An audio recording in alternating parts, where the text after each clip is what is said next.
began receiving strange, silent calls late at night. She ignored them at first, thinking it was a prank, but soon the silence was replaced with faint breathing, heavy, calculated, patient.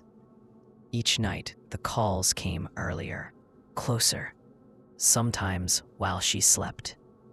Her front door, always locked, would sometimes be found slightly ajar. One evening, she noticed small scratches on her windowsill. Her cat had disappeared. Panic gripped her. She tried to confide in friends, but no one could understand the sense of dread pressing down on her. She started keeping a journal, noting every sound, every shadow. That night, she caught movement outside. A tall, thin man, face obscured, standing just beyond the glow of her porch light. He never moved when she stared. He simply watched. The attacks escalated. Footsteps echoed in her apartment at midnight. Her locks were picked. Objects moved. The man left grotesque tokens, strands of hair, a broken watch, a note written in trembling letters. Soon, she tried police intervention, but there was no evidence. The terror was invisible, psychological, suffocating. Weeks passed. Sarah decided she couldn't wait. She began setting traps, trying to outsmart him. One night, she hid in the closet, clutching a knife. Footsteps creaked near her bedroom, slow, deliberate. A shadow stretched across the floor. She held her breath as a hand brushed her arm, and then she lunged. The attacker fell, unmoving. It wasn't him, just another shadow. Panic surged again, but before she could recover, a whisper grazed her ear. "I've been inside you all along." The lights went out.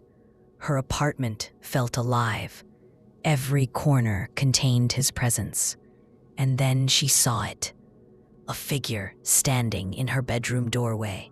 Smile. Never leave. Story 2. David had always laughed at ghost stories, dismissing them as childish fantasies, until the night he stepped into the abandoned carnival on Halloween. The air was thick with decay, smells of rusted metal, rotting wood, and wet leaves clinging to his clothes and hair. The carnival had been shut for decades, but whispers in the town claimed it was haunted. Some locals said children went missing there, never to be found. Others swore they saw figures moving between the mirrors after dark. David scoffed at the stories, but something in his gut whispered that curiosity could be dangerous. As he crossed the creaking wooden entrance, he noticed the faded signs swinging in the wind, paint peeling like scabs on old skin. The laughter of his friends sounded hollow, echoing across empty booths, and every step he took made the "It's just mirrors," one friend said nervously, grinning. But even as he spoke, the reflections seemed off. Twisted faces, elongated smiles, eyes that moved independently of the bodies. The friends laughed nervously, trying to mask the unease growing in their stomachs. But the deeper they went, the more the maze seemed to change. The walls bent unnaturally, reflections showing corridors that weren't there, doors that led to nowhere. Every turn led to another corridor, another reflection, another shadow moving just beyond sight. David noticed a figure standing behind him in a mirror, wearing a mask that covered its entire face. But when he turned, there was nothing there. His pulse quickened. The shadows lengthened, stretching across the walls like black fingers reaching for them. His friends began to vanish. One by one, their laughter stopped, then a scream, then nothing at all. No footsteps. Only the faintest echoes, as if the mirrors swallowed sound. The panic set in. David ran, heart hammering. turning corners that led to more reflections of himself. But each version was wrong. Twisted faces, eyes bleeding, smiles stretching impossibly wide. He pounded his fists against the glass, but hands erupted from the mirrors, grasping, clawing, pulling him toward the cold, shimmering surface. He struggled, screaming, slamming himself against the walls. The mirrors were alive, breathing, hungry, twisting reality around him. He could hear whispers, soft, taunting, his name drawn out in slow, deliberate syllables. Hours, or perhaps minutes, passed in a nightmare of corridors and shadows. David stumbled into a chamber where the mirrors formed a circle, reflecting circle. He saw him, the Mirror Man, a tall figure, mask stitched from skin, eyes hollow yet watching, smile stretching inhumanly wide.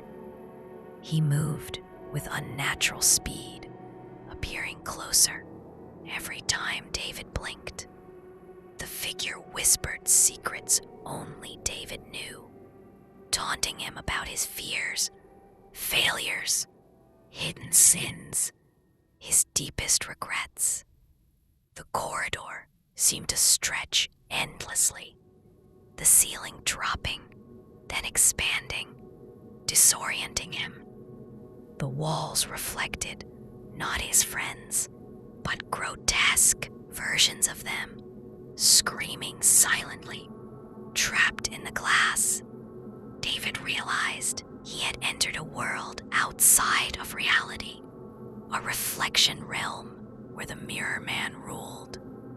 He tried to flee, turning corners, smashing mirrors with his fists, breaking some, only to see them reconstruct moments later, perfect, whole, taunting him. He tripped over broken glass, felt blood on his hands, spun around to see another reflection of himself. But this one was alive, grinning with cruel intent, mocking him. He ran, heart pounding, adrenaline fueling him past pain and exhaustion. Every step brought a new horror. Mirrors showing futures where he was dead. Memories twisted into grotesque images. His friends turned into monstrous versions of themselves. Reality was fluid now. He couldn't tell the difference between the mirror world and the carnival outside. He realized the Mirror Man was more than a killer. He was a predator, feeding on fear, shaping reality, trapping souls in reflections forever.